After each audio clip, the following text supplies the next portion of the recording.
Okay, welcome back, everyone, to our open book podcast with Maya and Casey. Today we have some questions that you guys gave Suggested? us. Yeah. So we're gonna be reading them. We have a little guest that you won't be able to see because he's a really sweet person and shy. So that's Damien, and he's gonna read us our questions. Okay? Can you read us our first question, please? How do you think the imagery in the book contributes to its tone?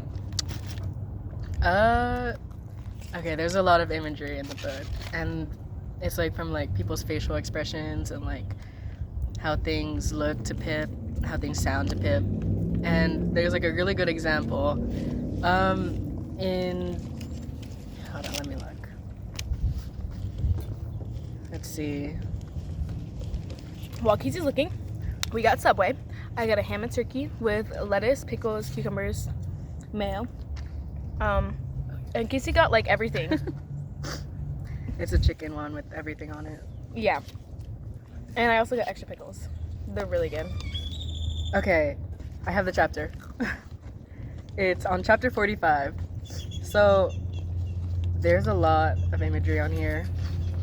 Here we can see Pip describing Andy after she finds like Andy supposedly after she was kidnapped. And here we can see how Pip was like analyzing her face, like this isn't Andy, like, and it adds a lot of emotion to the book and to us, because think of it like watching like a suspense, like she's like, let's see, her different slope of her lips, the downturn of her eyes, and like her different cheekbones. Like we can really see how like it's different.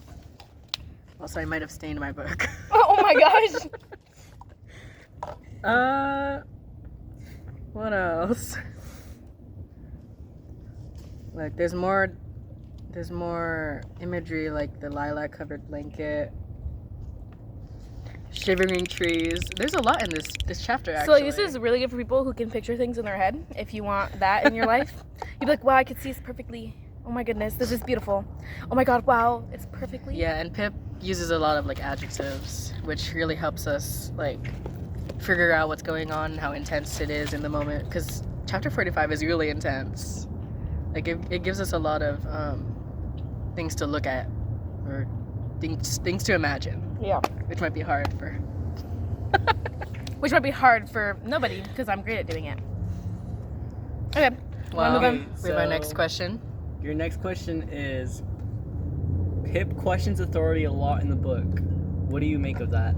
Okay, so honestly, that's like the only thing I can agree with Pip on, because I feel like questioning authority is never a bad thing. I feel like it's kind of, if you're not walking around questioning everything, like, are you stupid? Just kidding. It's just like, can you make opinions for yourself? If you don't question authority, there's like a lot of like things that could happen. Like, what if they're lying to you? What if they're like manipulating you? But like, I feel like questioning authority, I feel like it's kind of a good thing, because it's kind of like you thinking for yourself. You're not just listening to what other people have told you just because, oh, well, this is like the person who I'm supposed to trust and be in charge of, because like you kind of want to trust yourself more than like everybody else, because if you're just following everybody else, like you're gonna get into some stupid stuff, like the whole thing, if your friend dropped off a bridge, would you? I mean, like, I would too. But like it's kind of like that. But like if some random older man told you to jump off a bridge, would you do that? Yeah. No. I was agreeing with you. I wasn't. I'm like, see, like, it's that's better, the thing. Like, it's better to have opinions. Yeah, it's better to have opinions and question everything than to not question anything at all, because you're gonna get into like some stupid stuff. Okay, next question. Alright. As someone who was bullied, how do you feel about the way they portray how bullying affected Natalie and Becca? Okay, wait. I'll answer this one. Wait. Okay, so bullying, the way it affected Natalie and Becca, it was pretty negative.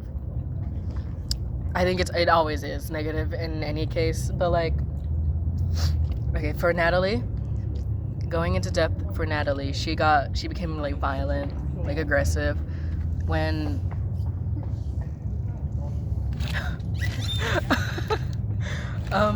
when Pip tried to talk to her, she was very like aggressive and dismissive, and I think that's because of like her past with Andy. Like, she didn't want to talk about Andy at all because Andy like basically ruined her life. So I feel like Natalie feels like she has to like make up for it by acting the same, I guess. And for Becca, okay, her bullying was from her father, and the fact that she was like bullied by her own like family, like someone she could have trusted, like it just makes it even worse for her. And I feel like the book shows that really well, how it affected her life and how she like overthought everything. She had to have a diary to write down her thoughts, and in the end, like, she was like messed up in everything about Andy, that it affected their whole lives. Like, it was hard for them to like get together and talk and feel like they were safe. Yeah. Hold on.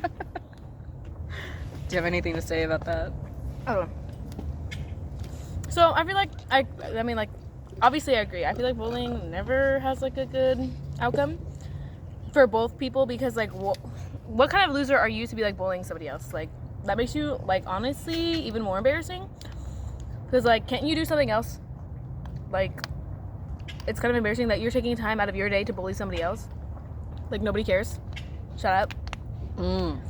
Wait, but the thing is, for Natalie, I think it's like Andy. I don't think Andy ever meant to become a bully, because Andy was also made fun of by their father.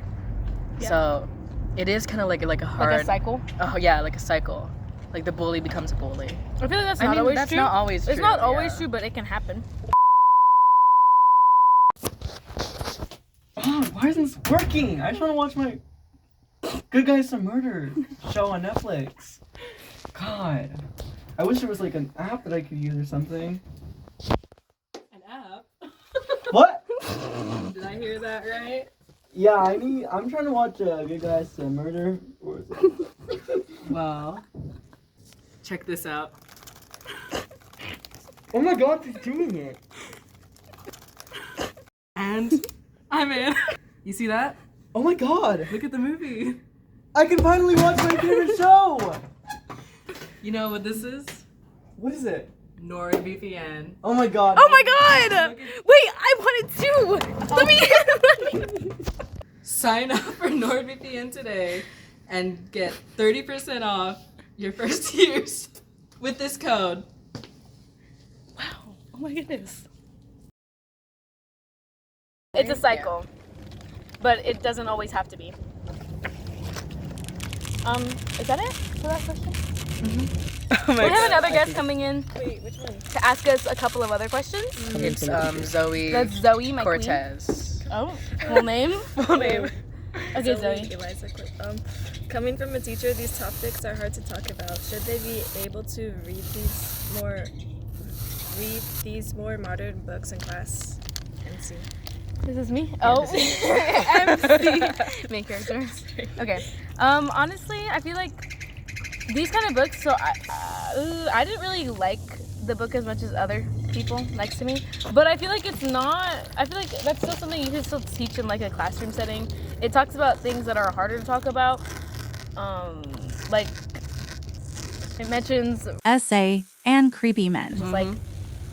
I feel like avoiding it is going to make it worse, and that's why it happens so often. Because, like, if you don't talk about it, then they won't really know what it is. And I feel like reading books to classes with those topics make it feel more... Seen, yeah. Like... Recognized, yeah. Not, like, normalized, but, like, it helps other students, like, understand what it is and be careful and be mindful of other people. About the whole teenager murdering thing, that's maybe not as like realistic, where she's fighting it all out. But I think it's an interesting book that keeps you guessing, because honestly, I would have never guessed from the beginning of the book to now that it was Mr. Ward, which is crazy. And he, like, completely different than what we knew him from the beginning of the book. So I think these kinds of books can, I don't know, get kids thinking about things that they aren't always used to. Okay, so the last thing we want to talk about before this episode ends is kind of how media, like, reacts to, like, things like murder, not just in, like, the book's case, but, like, now and in the book. Because I feel like in these topics, it's always like, oh my goodness, this poor tragedy in a small town where nothing ever happens. This little baby angel was taken from our world. Like, yeah, it's sad, but it's always the kind of same people. Like the same, the same image that they want to portray of, like, a victim. Like, oh my goodness, this beautiful young teenager girl was murdered. But, like, they're not saying, oh, this ugly kid got murdered. But I feel like for some reason the media and, like, documentaries, all that stuff feel the need, to make victims, like, be like a little baby angel. Like, they don't talk about anything else besides, like, my little perfect little baby. Because, like, I mean, you don't want to talk about bad about people from the dead, but, like filtering out what they say. Yeah. You don't want to talk about bad about people from the dead, but you can't just, like, portray it as the same story and over again. Because every single time you see, oh, this new Netflix documentary came out about this woman, this girl who got murdered by her boyfriend, it's always the same kind of story. And I feel like it's always, like, a white person. I feel like a lot of the media about, like, murders and stuff are pretty biased. Yeah, super biased, like, all the time. Yeah, like, even in the book, that one reporter, his name was, like, Stanley or something, he had a bias towards Andy. And Pip called him out about it. She was like, are you sure it's not just because, like, he's Indian? Or is he Indian? Mm-hmm. Yeah. Like, she called him out a little bit, and obviously he got defensive. Mm-hmm. But, like, there's always a bias, like, no offense, but there's always a bias to, like, white people, and, like, any other race is portrayed as, like, aggressive and not as pretty or beautiful or, like, the perfect little victim. Okay, so let's talk about how I feel like media should talk about real murder cases instead of how they do now. Because I feel like with a lot of these podcasts always, like, doing random stuff while they're talking about the death of, like, children or, like, teenagers, like, usually young people, they're always like, okay, guys, let's do my makeup and talk about how this girl was murdered and gutted and, like, her throat was slit. I feel like we need to add how, like, the media, like, overhypes, like murder Sensationalizes. cases. Yeah. I got that off the paper. How the media, like, sensationalizes murder cases, and how, like, what are some specific cases that became really popular? The one I'm thinking of right now is this one that I saw on Netflix a while ago. My mom was watching it. It was about Gabby Petito, who was murdered by her... Yes, she was murdered by her boyfriend. But it's always kind of like the same victim. And the media, they're usually, like, kind of split on it. But it's always these two kind of sides where it's like this poor little baby angel. And also, the murderer is, like, really hot, which is so weird. People are always, like, hyping up the murderer. Yeah, like, wait, why is he kind of bad? Yeah, like Jeffrey Dahmer. Yeah, yes, like Jeffrey Dahmer. And then you have the shows that come out with their own takes on, like, serial killers, like the Serial. Jeffrey Dahmer show. The Serial podcast. Yeah. We probably should talk about that in the next episode, which you guys should watch too. And then we're gonna cut this out. But I feel like, I don't know, they just go about it in such a, like, insensitive way, just like how Pip does, where she's like, oh, I kind of want to find out, and, like, low-key, I don't care about any of you guys. Like, that is not your business. Those are literally dead people that you're talking about. So, yeah, I feel like media needs to be more sensitive, I guess, when it talks about, like, people who died, people who were murdered. Yeah. Is that it? I think that's it for a podcast. Do you guys wanna Y'all, I know that cookie good. wave? I'm okay, actually. His hand's Like gonna this cover the over. whole screen. Okay, bye guys. What's about that? Excuse me. Okay. So last I got a big whiff of that. I didn't even burp with my mouth open. No. My mouth is closed. Your next question is coming from a teacher. These talks is coming from a question. Coming from a question. Coming.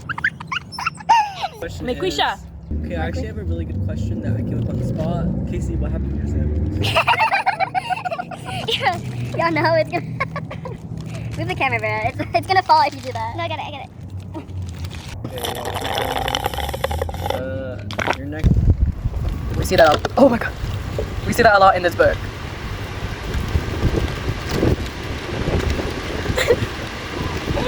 I feel like Valeria. And I'm in. You're gonna hear that. Okay. So horrible. We're about eating. Hold on. No, mommy, stop. I'm filming. Let's have a really good meal while we talk about. We're talking about